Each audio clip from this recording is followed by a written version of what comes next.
ज्योतिषपीठ के शंकराचार्य स्वामी अविमुक्तेश्वरानंद ने 28 साल बाद रामकोट की परिक्रमा की। इसके साथ रामलला से गौध्वज स्थापना यात्रा की सफलता के लिए भी प्रार्थना की। परिक्रमा पूरी करने के उपरांत शंकराचार्य सीधे जानकी घाट स्थित चारू शिला कुंज में पहुंचे। थोड़ी देर विश्राम करने के बाद उन्होंने उसी मंदिर परिसर में दंड सहित गौध्वज की स्थापना की। यह गौध्वज हर प्रदेश की राजधानी में स्थापित किया जाएगा। इस मौके पर उन्होंने अंतर्राष्ट्रीय रामायण प्रतिष्ठा महोत्सव का भी उद्घाटन किया। International human rights crime control counselling के द्वारा 2 दिवसीय अंतर्राष्ट्रीय रामायण प्रतिष्ठा महोत्सव 27 से 28 सितंबर को किया जाने वाला है। स्वामी अविमुक्तेश्वरानंद ने कहा कि यह कार्यक्रम बेहद ही खास है और इससे रामायण घर घर तक पहुंचे।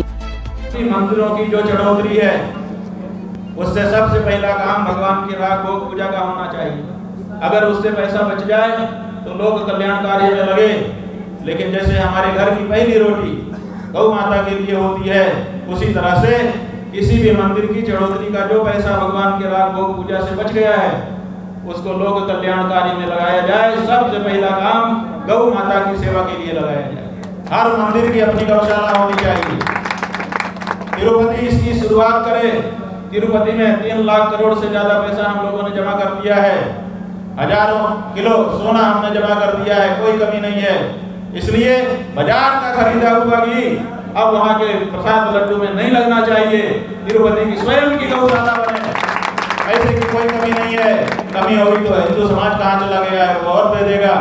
इसलिए इतनी बड़ी गौशाला स्थापित की जाए कि उनकी जितनी भी घी की जरूरत है वो वहाँ से पूरी हो और बाजार से खरीदा हुआ घी किसी भी दशा में प्रसाद में ना लगे। और यही परंपरा हमारे हर मंदिर में होनी चाहिए।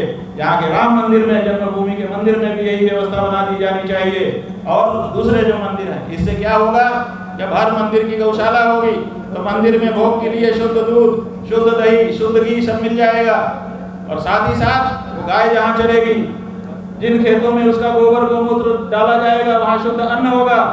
और उस मंदिर के इर्द गिर्द जो लोग रहते हैं उनको रोजगार भी मिलेगा, उनको शुद्ध दूध दही घी मिलेगा, उनको शुद्ध अन्न मिलेगा, सबका स्वास्थ्य अच्छा होगा और सबका धर्म सुरक्षित हो जाएगा। इसलिए ये करने की जरूरत है कि गाय को राष्ट्र माता कहा जाए, पशु सूची से हटाया जाए और उनकी हत्या को मानव की हत्या जैसा दंडनीय अपराध घोषित किया जाए। और ये वो करते रहेगा। और इसीलिए हम भगवान श्री राम से आज शक्ति मांगेंगे कि हिंदू समाज को वो शक्ति दीजिए कि वो कम से कम अपनी परम प्रतीक गौ माता की रक्षा के लिए आवाज उठा सके। बंधुओं, निर्जीव है लेकिन कम से कम पीड़ा सुन लेता है। ये जो सदियों लोग बैठे हुए हैं वो हमारी पीड़ा नहीं सुन रहे हैं। 78 साल हो गए, 78 साल से हमको आश्वासन दिया जा रहा है कि हम गौ हत्या बंद करेंगे, हम गौ हत्या बंद करेंगे। कोई पार्टी 2 बैलों की जोड़ी को अपना चुनाव चिन्ह बना लेती है और हम हिंदुओं का वोट ठक्कर के हमसे